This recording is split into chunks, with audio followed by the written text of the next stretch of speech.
ராஜபக்சேக்கு கை கொடுத்ததே நாகரிகம் சொன்னவர் சார் இவர். இன்னைக்கு ஒரு திருமண நிகழ்வில் வந்து பார்த்தீங்கன்னா ஒரு தலைவரும் இன்னொரு தலைவரும் வந்து பார்த்தீங்கன்னா வந்து கை கொடுத்து பேசுறத வந்து இவர் எப்படி வந்து பார்த்தீங்கன்னா கொஞ்சம் குழாவரங்க சொல்கிறாரு. பேனா சிலை வச்சு அவரே உடைப்பேன்னு சொன்னார். இதை ஏதாவது விட்ரா பண்ணிட்டாரா அவர்? சீமான் சொன்னதை ஏதாவது விட்ரா பண்ணிட்டாரா? நான் சொல்லலன்னு சொன்னாரா? இல்லை கூட்டணிக்கு போயிட்டாரா? இன்னைக்கு இருக்கிற இதே ஆதவர்ஜனா வந்து என்ன பேச்சு பேசினாரு? 20 பேர் தான் அங்கே இருக்கிறாங்க, மொத்த கட்சிக்காரங்க எங்ககிட்ட தான் இருக்கிறாங்கன்னு சொன்னார். ஆனால் அதை கூட மறந்துட்டு போயிட்டு அவர் வந்து எல்லாத்தையும் விட்டுட்டு தானே போய் இன்னைக்கு வந்து சப்போர்ட் பண்ணுறீங்க. இதே சீமான் அவர்களும் திருமாவளவன் அவர்களும் பங்கேற்ற மேடைகள் இல்லையா, சந்தித்த நிகழ்ச்சிகள் இல்லையா? அப்போ அதை வச்சு விசிகாவும் என்டிகேவும் வந்து கூட்டணி போய் சொல்லிட முடியுமா? இல்லை கொஞ்சம் குழாவுனாங்கன்னு சொல்லிட முடியுமா? தடுமாற்றமாக தான் இருக்குது நிறைய. ஏதோ அந்த மக்கள்கிட்ட இருக்க வந்து பார்த்தீங்கன்னா அந்த அறியாத மக்கள்கிட்ட நீங்கள் ஏதோ உங்கள் அரசியலை பேசுகிறீங்க, அவங்களும் கை தட்டுறாங்க. நீங்கள் எங்களை போன்ற ஒரு நடுநிலை பத்திரிகையாளர்கிட்டலாம் வந்துன்னா அதை வச்சு செஞ்சிருவோம், சம்பவம் நிறைய செய்வோம். சார் வணக்கம். சார் வணக்கம். சார் வணக்கம். அரசியல் பேரவை நேயர்களுக்காக மீண்டும் சந்தித்துல ரொம்ப மகிழ்ச்சி சார். சமீபத்தில் விடுதலை சிறுத்தைகள் கட்சி தலைவர் திருமாவளவன் அவர்கள் வந்து ஒரு விமர்சனத்தை முன் வச்சிருக்காரு. என்னென்ன, கலைஞருக்கு பேனா நினைவு சின்னம் வைத்தால் நானே உடைப்பேன் என்று சொன்னவர் ஒருத்தர், இப்போ அவங்களாம் கொஞ்சம் குழாவிட்டு இருக்காங்க, நான் எதிரி ஆயிட்டேன் அப்படின்ற மாதிரி ஒரு குற்றச்சாட்டை முன் வச்சிருக்காரு. இது நீங்கள் எப்படி பார்க்குறீங்க? இவர் எதிரி ஆயிட்டேன்னு சொன்னால் பரவாயில்ல, புரியுங்களா? யாருன்னா திமுக தரப்பில் வந்து நான் எதிரி ஆயிட்டேனா அப்படின்னு இவர் கேட்குறாருல, இவரை எதிரினே சொல்லலை சார். அவங்க இவரை துரோகின்னு தான் சொல்லிட்டு இருக்காங்க. அது கூட தெரியல அண்ணனுக்கு. இவரை எதிரிலாம் சொல்லலை, இவரை துரோகின்னு சொல்லிட்டு இருக்கிறாங்க. இப்போது ஒரு திருமண நிகழ்ச்சியில் சந்திக்கிறாங்க.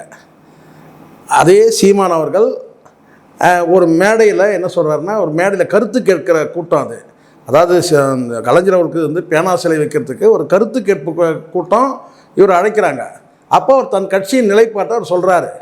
அப்போ உணர்ச்சி வேகத்தில் என்ன சொல்கிறாரு, அந்த பேனா வச்சா நான் உடைப்பேன்னு சொல்கிறாரு. அது வந்து அதுக்கு மிகப்பெரிய துணிவு வேணும். அந்த துணிவுலாம் வந்து பார்த்தீங்கன்னா இது யாருக்குமே வராது. ஆனால் இவர் சொல்லக்கூடிய விஷயம் என்னன்னு கேட்டிங்கன்னா, ஒரு திருமண நிகழ்ச்சியில் ஒருத்தர் வந்து சந்திக்கிறாங்க. அப்படி பார்த்தா இவர் கடந்த காலத்தில் யாரெல்லாம் கருத்து முரண் ஏற்பட்டிருக்கோ, யார் திருமாவளவனுக்கு வந்து யார்கிட்டலாம் கருத்து வேற்றுமை ஏற்பட்டிருக்கோ அவங்களெல்லாம் மேடையில் இருந்திருக்கிறாரு, அவங்களும் மேடையில் பேசியிருக்கிறாரு. இப்போது ஒரு அரசியல் மாநாட்டில் கலந்துக்கிறாரு சீமான், திமுகவோட அரசியல் மாநாடு. பாவம் இவ்வளோ நாள் வந்து ஒரு புரிதல் இல்லாமல் இருக்கிறார் பாருங்கள். இப்போ ஒரு மாநாடு நடக்குது, அந்த மாநாட்டில் இவர் போய் கலந்துக்கிறாருன்னு வச்சுங்க, திமுகவோட அரசியல் மாநாட்டில் கலந்துக்கிறாருன்னா நீங்கள் சொல்லலாம். ஒரு பொது நிகழ்ச்சியில் யார் வேணால் வருவாங்கல்ல சார். ஒரு புத்தக வெளியீட்டு விழா, அண்ணன் திருமாவளவனையும் கூப்பிடுவாங்க, சீமானையும் அழைப்பாங்க. இப்போது வந்து இல்லைங்க நான் வரணுன்னா வந்து சீமான் அவர்களை அழைக்கக்கூடாதுல இவர் சொல்ல முடியாது. இப்போது புத்தக வெளியீட்டு விழா பண்ணாங்க ஆனந்த விடனில், விஜய் அவர்கள் வராரு. இவர் என்ன சொல்கிறாரு, இவர் அந்த வருகையை தவிர்த்துட்டார். அது காரணம் திமுக கூட இருக்கிற அந்த விசுவாசம் கூட நான் சொல்லலை, அதுதான் உண்மை. ஆனால் அதை கூட நான் சொல்லலை, அவருடைய உரிமை அது. நான் அந்த நிகழ்ச்சியில் நான் பங்கேற்கலப்பா அப்படின்னு சொல்கிறேன், அது அவருடைய உரிமை. நீங்கள் திமுகவோட விசுவாசம் காட்டணுன்றதுக்காக தான் நீங்கள் அந்த நிகழ்ச்சிக்கு போகலை அப்படிலாம் நான் சொல்லலை.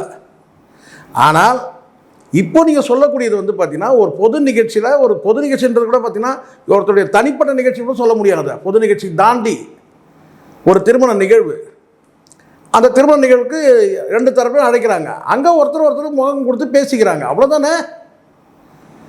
அப்படி பார்த்தா கடந்த காலத்தில் இவர் எவ்வளோ கருத்து முரண் ஏற்பட்டவங்க கூடலாம் வந்து மேடையில் இல்லையா அண்ணன் நான் கேட்குறேன். இப்போ அண்ணன் சீமான் அவர்கள் வந்து ஒரு நிகழ்ச்சியில் போய் பங்கேற்கிறாரு. அந்த நிகழ்ச்சியில் வந்து பார்த்தீங்கன்னா அவங்களும் வராங்க, இல்லை அவங்க பங்கேற்கிறாங்கன்னா இவரையும் அழைச்சிருக்கிறாங்க, இவர் போகிறார். எப்படி வேணால் வச்சுங்க. அங்கே வந்து உட்காந்து பேசும்போது பார்த்தீங்கன்னா வந்து ஓடி போய் வந்து கை கொடுக்குறாரா சொல்லுங்கள்?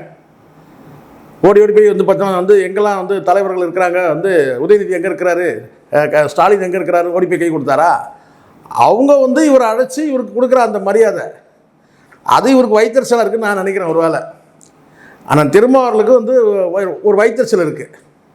ஏன்னா அண்ணன் சீமான் அவர்களுக்கு கொடுக்குற அந்த மரியாதை வந்து இவங்க கொடுக்குறாங்களே, நேற்று வரைக்கும் நமக்கு கொடுத்தாங்க அந்த மரியாதை, இன்றைக்கி அவருக்கு கொடுக்குறாங்களேன்னு நினைக்கிறாங்க. அதுதான் அப்படி தான் நான் பார்க்குறேன், ஒரு வைத்தறிச்சலை தான் நான் பார்க்குறேன். இது என்ன அற்பத்தனமான ஒரு அரசியல், நாகரிக அரசியல் பேசக்கூடியவர். ராஜபக்சேக்கு கை கொடுத்ததே நாகரிகம் சொன்னவர் சார் இவர். தெரியுமா தெரியாதா? ராஜபக்சேக்கு கை கொடுக்கிறத நாகரிகம்னு சொன்னவர். இன்றைக்கி ஒரு திருமண நிகழ்வில் வந்து பார்த்தீங்கன்னா ஒரு தலைவரும் இன்னொரு தலைவரும் வந்து பார்த்தீங்கன்னா வந்து கை கொடுத்து பேசுகிறத வந்து இவர் எப்படி வந்து பார்த்தீங்கன்னா கொஞ்சி குழாவரன்னு சொல்கிறாரு. அப்போ ராஜபக்சேவோட வந்து ஒரு கொஞ்சி குழாவரா சொல்ல முடியுமா? நீங்கள் சொல்லுங்கள், ராஜபக்சேவோட கை குலுக்கிறது உண்மையா இல்லையா?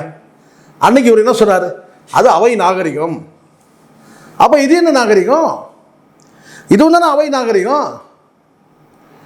அது சரின்னா இதுவும் சரி, இது தப்புனா அதுவும் தப்பு. நீங்கள் ராஜபக்சேவோட கை கொடுக்குறீங்க, அது நாகரிகம். இது வந்து பார்த்தீங்கன்னா வந்து முக ஸ்டாலின் வந்து கை கொடுக்குறாரு சீமானோட, அது வந்து பார்த்தீங்கன்னா வந்து கொஞ்சம் குழாவறதா? இல்லை அது வந்து பார்த்தீங்கன்னா நீங்கள் நட்புன்னு கூட நீங்கள் சொல்லிங்க, ஒன்றும் பிரச்சனை இல்லை. ஒப்பீடு கரெக்டாக இருக்கணும் சார். நீங்கள் கடந்த காலத்தில் எந்த வார்த்தையும் நீங்கள் நிலையாக இருந்திருக்கீங்க. இப்போ கூட நான் சொல்கிறேன், எதிரி ஆகிட்டுனான்னு சொல்கிறாருல இவரை எதிரின்னு சொல்லலை. திமுக தரப்பில் துரோகின்னு சொல்கிறாங்க, துரோகம் பண்ணிட்டு போயிட்டாங்கன்னு சொல்கிறாங்க. அந்த வார்த்தை இவர் திரும்ப பார்க்குறாரு, எதிரின்னு சொல்லிட்டு. எதிரின்னு சொல்ல, துரோகின்னு தான் சொல்கிறாங்க. சரி, போன இடத்துல விசுவாசமாக இருக்கிறீங்களா? போன இடத்துல விசுவாசமாக இருக்கிறீங்களா? அங்கேயும் தான் விசுவாசமாக இல்லை. டிட்டாச்சுன்ற வார்த்தையாக தான் வந்துச்சு. நீங்கள் கொடுத்த ஆதரவை மதித்து உங்களுக்கு அமைச்சர்களும் பங்கு கொடுத்தாக்கா நீங்கள் அங்கே என்ன சொல்கிறீங்கன்னா 2 வார்த்தை சொல்கிறீங்க. யாராவது ஏற்றுக்க முடியுமா? என்னதான் நீங்கள் வந்து பார்த்தீங்கன்னா அரசியலுக்கு புதுசுனா கூட பார்த்தீங்கன்னா இதை புரிஞ்சிக்க மாட்டாங்களா? விஜய் அவர்களோ அல்லது கூட இருக்கிறவங்களோ புரிஞ்சிக்க மாட்டாங்களா? சொல்லுங்கள். ஒரு பக்கம் மகிழ்ச்சி இல்லைன்றீங்க, யாராவது ஏற்றுப்பாங்களா சார்? மகிழ்ச்சி இல்லைன்றீங்க, நாங்கள் எப்போ நினச்சாலும் டிட்டாச்சு ஆகிடுவோன்றீங்க. சொல்லுங்கள். கூட்டணியில் இல்லைன்னு சொல்கிறீங்க. கூட்டணியை உருவாக்குறது நீங்கள் தானே சார் சொல்லணும். கூட்டணியை உருவாக்கி நாங்கள் வந்து 5 ஆண்டு காலம் அந்த ஆட்சியை வந்து நாங்கள் பக்கபலமாக இருப்போம்னு சொல்லணும்ல. நீங்களே சொன்னீங்க கூட்டணி இல்லைன்றீங்க, அப்புறம் அங்கே நட்போடு இருக்கிறோன்றீங்க. அவங்க கூட்டணியிலேருந்து அவங்க தான் விளக்குனாங்க, நாங்கள் வரல, திமுக கூட்டணி அவங்க விளக்கிட்டாங்க, ஆனால் நாங்கள் நட்போடு இருக்கிறோன்றீங்க. இதுலையே தெரியலையா உங்களுக்கு? இந்த கிராமத்தில் ஒரு வார்த்தை சொல்லுவாங்க, இந்த பித்தளை மாற்றுனுவாங்க, அது இதுதான். நீங்கள் ஒரு நிலைப்பாடு எடுத்தீங்கன்னா அந்த நிலைப்பாட்டில் நீங்கள் உறுதியாக நில்லுங்க. நேற்றை ஒரு இதில் ஒரு நிலைப்பாடு இருக்கலாம், இன்றைக்கி ஒரு நிலைப்பாடு எடுத்துட்டீங்க, அதில் உறுதியாக நில்லுங்க. நேற்று நிலைப்பாடு முடிஞ்சிச்சு. இல்லை நேற்றைய நிலைப்பாடும் நாங்கள் தொடர்றோம், இன்றைக்கி உள்ள நிலைப்பாட்டையும் நாங்கள் தொடர்றோம் சொன்னால் தான் சிக்கலைங்க. யாருமே ஏற்றுக்கலையே. சரி, நீங்கள் சொல்கிறத வந்து பார்த்தீங்கன்னா மற்ற விதத்தில் தாவேக தரப்பை ஏற்றுக்கிறாங்களா? நீங்கள் சொல்கிறத இப்போ தாவேக தரப்பில் அடுத்த கட்டம் வந்து உங்களை நம்ப முடியாதுன்னு சொல்லிட்டு அவங்க பாமகவோட ரூட் எடுக்க ஆரம்பிச்சிட்டாங்க. அதுக்கப்புறம் அதை உணர்ந்து நீங்கள் சுதாகரிச்சுட்டுன்னு இருக்கிறீங்க, அவ்வளோதான். அடடா இது என்னடா இது கை கட்டுறது வாய் கட்டாது போயிட போகிறதுன்னு சொல்லிட்டு நீங்கள் இப்போ சுதாரிச்சுட்டீங்க. இதுதான் உண்மை. இல்லைனா அவங்க பாமகவோட ரூட் எடுக்க ஆரம்பிச்சிட்டாங்க, இனி திருமாவளவன் நம்ப முடியாதுன்னு. நான் தெளிவான அரசியல் நீங்கள் பண்ணுங்கள் சார். நீங்கள் ஏதோ வந்து பார்த்தீங்கன்னா நம்மக்கிட்ட இருக்கிற கூட்டம் வந்து பார்த்தீங்கன்னா ஏதோ எதை சொன்னாலும் நம்புகிற கூட்டம் அப்படின்னு நீங்கள் நினைக்கக்கூடாது. ஆமாம், எதை செஞ்சாலும் நம்ம ரஜினிகாந்த் அவர் சொன்னார் பாருங்கள், நாம் எதை செய்தாலும் வந்து நம்ம நம்புகிற கூட்டம் ஒன்று இருக்குதுன்னு சொல்லிட்டு தன்னுடைய விருப்பத்துக்கு செய்யக்கூடாதுன்னு சொன்னார் பாருங்கள். அந்த மாதிரி தான் இருக்குது. உங்களை நம்புகிற கூட்டம்னா அந்த நம்புகிற கூட்டத்துக்காக உண்மையாக இருங்க. நீங்கள் இப்போ இருக்கிற இடம் என்ன? தாவேக்காக்கு போயிட்டீங்க. சரி, வந்து பார்த்தீங்கன்னா வந்து தேர்தலில் நின்றீங்க, தேர்தலில் தோல்வி அடைஞ்சிங்க. நீங்கள் அவங்க 4 தொகுதி உங்களுக்கு போச்சுன்னா அவங்களுக்கு 2 தொகுதி கிடச்சிருக்கு. அதே மாதிரி அவங்களுக்கும் வந்து பார்த்தீங்கன்னா வந்து ஒரு கணிசமான தொகுதியை கிடச்சிருக்கு. அவங்க ஆட்சி அமைக்க முடியல. நீங்கள் மெஜாரிட்டி அடிப்படையில் வந்து பார்த்தீங்கன்னா சிங்கிள் மெஜாரிட்டியில் ஒரு ஆட்சி அமையணும், அதுக்கு நீங்கள் 1000 காரணம் சொன்னீங்க. நீங்கள் சப்போர்ட் பண்ணிங்கன்னா அந்த இடத்துல நீங்கள் உறுதியாக நில்லுங்க. சப்போர்ட் பண்ணிட்டீங்க, அமைச்சரோட பங்கேற்று அங்கேயும் நீங்கள் உறுதியாக இல்லை, அதுதானே இங்கே பிரச்சனை ஆகுது. சிக்கல் எதனால் உருவாது? அங்கே போயிட்டு நீங்கள் சொல்லக்கூடிய வார்த்தை வந்து எங்களை வலுக்கட்டாயமாக கூப்பிட்டு எங்களுக்கு அமைச்சர் பதவி கொடுத்தாங்க, அது எப்படி சரியாக இருக்கும்? அந்த வார்த்தை எப்படி சரி? சமூக நீதி அடிப்படையில் இந்த அரசு உங்களுக்கு வந்து பார்த்திங்கன்னா வந்து ஒரு துறையை வந்து உங்களுக்கு கொடுக்குறாங்க.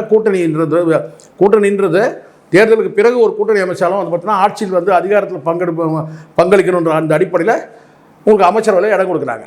அதை நீங்கள் எப்படி சொல்லணும்? அவங்க கொடுத்தாங்க, நாங்கள் ஏற்றுக்கிட்டோம், அவ்வளோதான், முடிஞ்சிச்சு. அவங்க வழியை கொடுத்தாங்க, கம்பல் பண்ணி கொடுத்தாங்க, நாங்கள் கம்பல்ஷனில் தான் வாங்கிக்கிட்டோம். அதெல்லாம் வந்து பார்த்தீங்கன்னா அப்போ தாவேக தரப்பு நீங்கள் வந்து தரக்குறைவாக பேசுகிற மாதிரி இருக்குல்ல. நியாயமாக நேர்மையாக பேசணும் சார். அப்போ விஜய் அவர்கள் நீங்கள் பலவீனமாக நினைக்கிறீங்கன்ற இதில் முதலமைச்சர் வந்து பலவீனமாக நீங்கள் நினைக்கிறீங்க. அதனால் அவர் கம்பல் பண்ணி கொடுத்தாங்க. ஸோ அதனால் இன்றைக்கி சந்தர்ப்பத்து சூழ்நிலைக்கு ஏற்ற மாதிரிலாம் நான் பேசக்கூடாது. அண்ணன் திருமா நானும் இவர் சொல்கிறேன், எங்களுக்கு எல்லாருக்கும் இங்கே மெமரி பவர் நிறைய இருக்குது. நீங்கள் ஒரு காலத்தில் இதே விஜயகாந்த் என்னெல்லாம் சொன்னீங்கன்றதுலாம் நான் சொல்கிறேன். விஜயகாந்த் வந்து ஒரு கட்டத்தில் என்ன சொன்னார், இவர் சொன்னார், திரும்ப சொன்னார், கிட்டத்தட்ட இவர் சொன்ன வார்த்தை தான், கிட்டத்தட்ட வந்து 25 ஆண்டு காலம் நான் வந்து அரசியல் களப்பணியில் இருக்கிறேன். நேற்று வந்து நடிகன் நாடால் ஆசைப்படுறேன், நான் ஆசைப்படக்கூடாதான்னு சொல்லி கேட்டீங்க. யார்? விஜயகாந்த் கேட்ட கேள்வி இது. 25 ஆண்டு காலம் நான் களப்பணியில் இருக்கிறேன், நான் நாடால் ஆசைப்படக்கூடாதா? நேற்று வந்து நடிகன் நாடால் ஆசைப்படும் போது நான் நாடால் ஆசைப்படக்கூடாதான்னு கேட்டீங்க. அதே வார்த்தை தானே விஜய்க்கும் பொருந்தும். சொல்லுங்கள், ஒருத்தர் கடினமாக வந்து வேலை செய்து ஏதோ ஒரு வந்து பார்த்திங்கன்னா வந்து ஒரு ரிஸ்க் எடுத்து ஒரு ஆட்சி அமைச்ச பிறகு அந்த ஆட்சிக்கு ஏதோ கடுகளவு உங்களால் வந்து பார்த்திங்கன்னா ஒரு சப்போர்ட் இருக்குன்றதை வச்சு நீங்கள் பலவீனமாக இல்லை நீங்கள் வந்து பேசுகிறீங்க, டிட்டாச்சு ஆகிடுவேன்றீங்க, கம்பல் பண்ணி வந்து அமைச்சர் பதவி கொடுத்தாங்கன்றீங்க. இப்போ அந்த சைடில் எப்படி நினச்சா உங்களுக்கு என்ன சார்? நீங்கள் தான் வெளியே வந்துட்டீங்கல்ல. அவங்க யாரோட கை கொடுக்குனா உங்களுக்கு என்ன வந்தது? அவங்க யாரோட என்னவோ பண்ணிட்டு போகிறாங்க. அவர் வந்து பேனாவை வந்து உடைச்சிட வந்து பேனாவை வந்து நானே உடைப்பேன்னு சொன்னார். அவரை வந்து பார்த்திங்கன்னா வந்து இன்றைக்கி கொஞ்சி குழாவுறாங்க அப்படின்னு சொன்னார். நீங்கள் சொல்லாத வார்த்தையை கடந்த காலத்தில் ஈழப் பிரச்சனையில் வந்து நம்ம வாக்கு அரசியலை மையப்படுத்தி ஈழ அரசியல் பண்ணக்கூடாது அப்படிலாம் சொல்கிறீங்க. அன்றைக்கி சோனியா காந்தி கடுமையாக விமர்சனம் பண்ணிங்களா? இதே முட்டு சந்தில் நின்றுட்டு அதே மன்மோகன் சிங் சோனியா காந்தியெல்லாம் வந்து பார்த்திங்கன்னா வந்து அன்றைக்கி விமர்சனம் பண்ணலையா? சொல்லுங்கள். அதே ஈழ பிரச்சனை எடுத்து பேசலையா? இதே ஈழ மக்களுக்கு ஆதரவாக இந்த வந்து எத்தனை கூட்டங்கள் சொல்லுவாங்க ஒரு டைமில், எப்போ எதுக்கு எடுத்தாலும் வந்து அப்போ வந்து ஈழ பிரச்சனை மையப்படுத்தி தான் வந்து ஆர்ப்பாட்டமே. ஆனால் இன்றைக்கி வந்து சோனியா காந்தி, ராகுல் காந்தி எல்லாம் வந்து இன்றைக்கி வந்து ராசி ஆகிட்டீங்க, நீங்கள் கொஞ்சம் குழாவுறீங்க. அதனால் என்ன செய்றீங்கன்னா வந்து இன்றைக்கி இந்திய இறையாண்மை எல்லாம் பேசுகிறீங்க. மகிழ்ச்சி தான். இங்கே யார் வந்து பார்த்திங்கன்னா வந்து இந்திய இறையாண்மைக்கு எதிராக பேசுகிறது யார்? யாரும் கிடையாது, யாருக்கும் விருப்பமும் கிடையாது. ஆனால் அதே சொல்கிற ஈழ மக்கள் அரசியலை வந்து பார்த்திங்கன்னா இன்றைக்கி இரண்டாம் தரமாக செகண்டாக பார்க்குறீங்கல்ல, அதுதான் நான் சொல்கிறது. இதெல்லாம் வந்து சந்தர்ப்பவாத பேச்சு நிறைய நீங்கள் பேசுகிறீங்க. அதாவது அண்ணன் திருமாபுத்திரியே இன்றைக்கி சந்தர்ப்பவாத பேச்சுக்கள் நிறைய இருக்குது. அடுத்தடுத்து நம்ம எவ்வளோ சொல்ல முடியும்? ஏன் இன்றைக்கி இதே வந்து வன்னியரசு வந்து இன்றைக்கி சமூக நீதித்துறை அமைச்சராக இருக்கிறாரு. இதே வன்னியரசு 2009 வந்து ஈழ மக்களுக்காக வந்து அவர் கையெழுத்து இயக்கம் நடத்தும் போது கையெழுத்து போட மாட்டேன்னு சொல்லிட்டாரு. யார்? விஜய் சொல்லலை. விஜய் அவங்க தந்தையார் வந்து விஜய் சொன்ன மாதிரி செய்தி இல்லை, விஜய் தந்தையார் வந்து சொன்ன மாதிரி. ஆனால் அது வந்து சொன்னால் விஜயை சொன்ன மாதிரி கதையை கட்டினாங்க. ஆனால் விஜய் சொல்லலை, விஜய் சார்பாக அவங்க தந்தையார் சொல்கிறாரு, அதில் நான் கையெழுத்து போட மாட்டேன்னு சொல்லியிருக்காரு.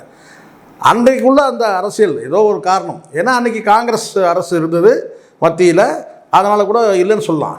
இங்கே எல்லாருமே ஒவ்வொரு சந்தர்ப்பத்துக்கு ஏற்ற மாதிரி தான் நடந்துக்கிறது. இவர் என்னமோ சந்தர்ப்பத்துக்கு ஏற்ற மாதிரி நடக்காத மாதிரியும் வெவ்வேறு சந்தர்ப்பத்தில் நீங்கள் என்னென்னலாம் பேசுங்க. தமிழ் குடித்தாங்கன்னு சொல்லலையா? அதே ராமதாஸை வந்து பார்த்தீங்கன்னா கடுமையாக தாக்கி பேசலையா? சொல்லுங்கள். தமிழ் குடித்தாங்கின்ற பட்டம் கொடுத்துட்டு அரசியல் நிலைப்பாடு மாறிக்கிட்டே இருக்கும் சார். இங்கே எல்லாருக்குமே தான் சார் நிலைமை. இது ஒவ்வொருத்தரும் மட்டும் தனியாக கிடையாது, எல்லாருக்கும் அரசியல் நிலைப்பாடு மாற்றோம். கடந்த காலத்தில் இங்கே யார் யார் என்னென்ன பேசியிருக்கீங்கன்னு சொல்ல முடியுமா? இதே கம்யூனிஸ்டுகளை வந்து பார்த்தீங்கன்னா வந்து தாப்பாண்டியன் வந்து சர்க்கஸ் சிறுத்தைகள் சொன்னார், அது நீங்கள் தாசில்தார் பாண்டியன் சொன்னீங்க. இன்றைக்கி என்ன சொல்கிறீங்க? கம்யூனிஸ்டுகள் தான் என்னுடைய வழிகாட்டி, கம்யூனிஸ்டுகள் போகிற பாதையில் தான் நான் போகிறேன் அப்படின்னு சொன்னீங்க. அதில் நிலைப்பாடு நின்னீங்களா? கம்யூனிஸ்டுகள் அமைச்சர் பதவி வாங்கலை, நீங்கள் வேணான்னு சொல்ல வேண்டியது தானே? சொல்ல வேண்டியது தானே சார்? நீங்கள் தான் கம்யூனிஸ்ட் பாதையில் நடப்புன்னு சொன்னீங்க. இப்போ தான் சொன்னீங்க அமைச்சர்கள் பங்கேற்கிறது அந்த ஆதரவு தெரிவிக்கும் போது கம்யூனிஸ்டுகள் ஆதரவு தெரிவித்தாங்க. ஆனால் நீங்கள் என்ன சொன்னீங்க? வெயிட்டிங்கில் இருந்தீங்க. ஏன்? திமுக வந்து சிக்னல் வரலன்னு சொல்லிட்டு. அப்போ கம்யூனிஸ்டுகள் முதல்ல ஆதரவு தெரிவித்தாங்க, நீங்கள் அவங்களோட சேர்ந்து வந்து அடுத்த ஆதரவு தெரிவிக்க வேண்டியது தானே? கம்யூனிஸ்ட் சண்முகம் போல்டாக சொல்கிறார், திமுக கேட்டு நான் முடிவெடுக்க வேண்டிய அவசியம் இல்லைன்றார். நீங்கள் சொன்னீங்களா அந்த வார்த்தையை?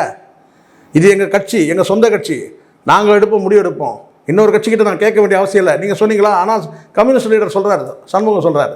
ஸோ இவன் நிறைய வந்து திருமாகிட்ட வந்து தடுமாற்றமாக தான் இருக்குது நிறையா.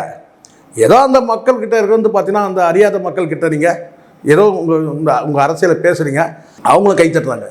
இங்கே எங்களை போன்ற ஒரு நடுநிலை பத்திரிகையாளர்கிட்டலாம் வந்துன்னா அதை வச்சு செஞ்சுருவோம், சம்பவம் நிறைய செய்வோம். இதெல்லாம் வந்து நிறைய நீங்கள் பேசுனது முன்னுக்கு போகிறனா பேசுனது நிறைய இருக்குது சார். அதெல்லாம் நான் வந்து நம்ம பேசணுன்னா வந்து பேசலாம், நமக்கு நோக்கம் அது கிடையாது.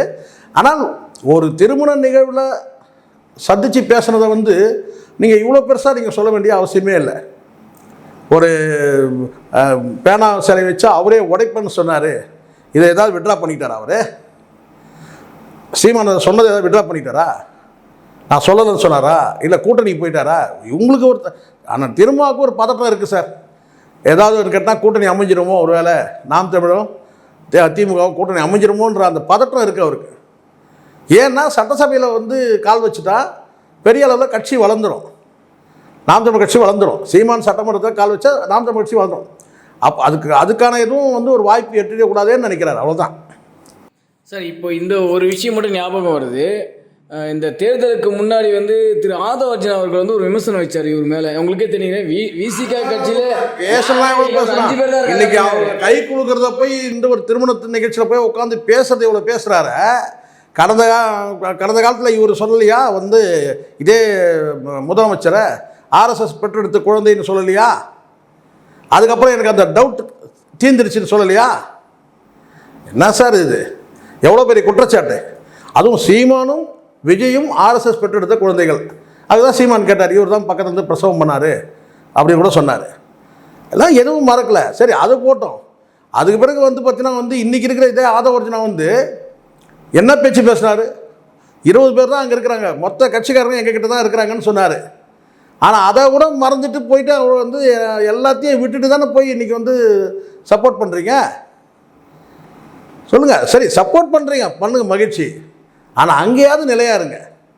அங்கேயும் அவங்களுக்கு ஒரு டவுட் கொடுத்துக்கிட்டே இருக்கீங்கல்ல. 2 எம்எல்ஏ வச்சுக்கிட்டு 108 எம்எல்ஏ ஜெயிச்சு எப்படி இருக்கும்? 2 எம்எல்ஏ வச்சுக்கிட்டு நீங்கள் வந்து மிரட்டிங்கன்னா 108 பேரை வச்சுக்கிட்டு வந்து வெற்றி பெற்ற அவங்களுக்கு எப்படி இருக்கும்? அதுதான் நான் சொல்கிறேன். அப்போ அங்கேயாவது விசுவாசமாக போன இடத்துல விசுவாசமாக இருக்குது சார். அங்கே டிட்டாச்சுன்ற வார்த்தையை சொல்லக்கூடாதுல்ல. அரசு அமைஞ்சதில் மகிழ்ச்சியே இல்லை. யாராவது சொல்லுவாங்களா சார்? ஒரு பக்கம் மகிழ்ச்சி இல்லை, ஒரு பக்கம் நாங்கள் டிட்டாச் ஆகிடுவோம், கம்பல் பண்ணி தான் கொடுத்தாங்க. இவ்வளோத்தையும் தாண்டி அவங்க வந்து பொறுமையாக இருக்கிறாங்க. இதுதான் விஜய்கிட்ட இருக்கிற ப்ளஸ். என்னென்னா நிதானம், பொறுமையாக இருந்தாலும் தான் இந்த வெற்றி அடைய முடிஞ்சுது. நான் ஏதோ பாராட்டி பேசணுன்றது கிடையாது, இருக்கிற உண்மையை சொல்கிறேன். அப்போ அந்த மாதிரி தான் இன்றைக்கி எத்தனை தோல்வி அடைஞ்சாலும் சீமான் பொறுமையாக இருக்கிறார். எத்தனை தோல்வி, 16 வருஷம் தோல்வி தான், ஆனால் நிதானமாக இருக்கிறார். ஒரு திருமண நிகழ்வில் வந்து 2 பேரும் சந்திக்கணும், அதை வச்சு எவ்வளோ உருட்டுறீங்க பார்க்குறேன் நானும். இதை நீங்கள் பேசலாமான்னு தான் கேட்குறேன். நீங்கள் எத்தனை நிகழ்ச்சியில் எத்தனை முரண்பட்ட தலைவர்கிட்ட பேசியிருக்கீங்க? இதே திராவிட கட்சிகள் வந்து இலவசம் கொடுத்து மக்களை வந்து சீரழிச்சிட்டாங்க, பேசலையா? மக்கள் நல கூட்டணி ஆரம்பிக்கும் போது. சரி, மக்கள் நல கூட்டணியில் இப்போ வந்து நீங்கள் பிரச்சாரம் பண்ணிக்கலாம், என்ன சொல்லி பிரச்சாரம் பண்ணீங்க? 2 திராவிட கட்சிகளும் வந்து சிறப்பாக ஆட்சி அமைச்சிட்டாங்கன்னு சொல்லி பேசுனீங்களா? அப்போவும் எவ்வளோ சாடல்கள் இருந்துச்சு. திமுக அரசையும் அதிமுக அரசையும் நீங்கள் எவ்வளோ சாடினீங்க? அதெல்லாம் எடுக்க முடியாது. பாட்டாளி மக்கள் கட்சியின் தலைவர் நீங்கள் ராமதாஸை சாடலையா? இன்னும் யாரை நீங்கள் வந்து விட்டு வச்சிங்க? எல்லாரையும் தான் நீங்கள் சாடி இருக்கீங்க. அப்புறம் இப்போ வந்து பார்த்தீங்கன்னா நீங்கள் கொஞ்சலையா? அதனால் அந்த கொஞ்சதல்ன்ற அந்த வார்த்தைலாம் வந்து திரும்ப சொல்கிறதுக்கு தகுதியே கிடையாது. எவ்வளோ வார்த்தை இருக்குது, எக்கச்சக்கமாக இருக்குது. இதே சீமான் அவர்களும் திருமாவளவன் அவர்களும் பங்கேற்ற மேடைகள் இல்லையா, சந்தித்த நிகழ்ச்சிகள் இல்லையா? அப்போ அதை வச்சு விசிகாவும் என்டிகேவும் வந்து கூட்டணி போயிடும் சொல்லிட முடியுமா? இல்லை கொஞ்சம் குழாவுனாங்கன்னு சொல்லிட முடியுமா? ஒரு நிகழ்ச்சியில் ஒருத்தர் இது ஒரு நாகரிகங்க. அப்போ நான் மீண்டும் சொல்கிறது அதுதான், இது நாகரிகம் கிடையாது, இது வந்து அரசியல் இருக்குது இதுக்கு பின்னாடி. இல்லை அது வந்து பார்த்தா கொஞ்சம் குழாவது போய் அப்படியெல்லாம் அவர் பேசினாரே, அவரை கொஞ்சம் குழாவுறீங்களே அப்படி சொன்னால் ரத்தம் தோய்ந்த கைகள் தானே ராஜபக்ஷ கைகள், அதை எப்படி கொடுக்குறீங்க? அப்போ கேட்குற கேள்வி வரும் தானே சார். அவர் வந்து 2009 பாதுகாப்பாக அரணா இருந்தார் திமுகவுக்கு காங்கிரஸ் கூட்டணிக்கும், அவர் தான் சொல்லியிருக்காரு சார். சார் அது நான் என்ன சொல்கிறேன்னா, நீங்கள் அரணா இருங்க சார், மகிழ்ச்சி, பாதுகாப்பு அரணா நீங்கள் இருந்தீங்க, ரைட், அப்படியே கூட இருக்கட்டும். ஆனால் தான் நம்ம பாதுகாப்பு அரணா இருந்தனால தான் நாங்குநேரி விஷயத்தை கண்டு காணாமல் போனீங்க, அதேமாதிரி வேங்க வயல் விஷயத்தில் கண்டு காணாமல் போனீங்க. நீங்கள் பாதுகாப்பு அரணா இருங்க. இப்போ இருக்கிற அரசுக்கு நீங்கள் பாதுகாப்பு அரணா இருங்க, விசுவாசமாக இருங்க. நீங்கள் ஏன் அங்கே அந்த பக்கம் திரும்பி பார்க்குறீங்க? நீங்கள் தான் அங்கேருந்து வந்துட்டீங்கல்ல. அந்த எதிர் முகாமில் என்ன நடந்தால் உங்களுக்கு என்ன? முக ஸ்டாலின் யாரோட கை கொடுனா உங்களுக்கு என்ன? உதயநிதி யாரோட கை கொடுனா உங்களுக்கு என்ன? நீங்கள் இந்த பக்கம் வந்துட்டீங்கல்ல, அப்புறம் எதுக்கு அங்கே அந்த பக்கம் பார்க்குறீங்க? அதுதான் என் கேள்வி. நீங்கள் நாகரிகத்தை பற்றி பேசவே, நான் அவை நாகரிகன்றதை வந்து அது வந்து பார்த்தீங்கன்னா உங்களுக்கு தெரியலன்னா விட்டுருங்க, அது அவை நாகரிகம் சார். பொறுத்திருந்து பார்ப்போம். Thank you very much sir. Thank you. நன்றி சார்.